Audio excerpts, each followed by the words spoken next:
हेवर जी जकड़ी निकाय आऊं लाडे की चो कबूल की ये भग सही हकीकत में बोला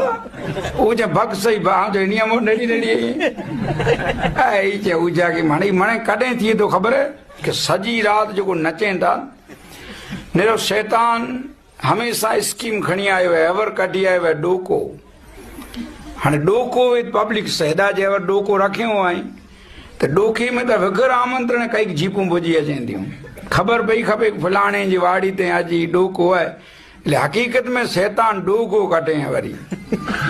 डोको जेकी वरी शैतान डोको कटे अने ई हूं थी करो तो पांजे घरे पायूं मुसलमान हेवर आए सो अने पांजे घरे हेवर आए इस्लाम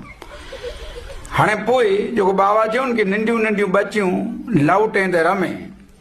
हाणे आंजे ताईं जमात जा लौट ने मेहरबानी करे आई लगभग मस्जिद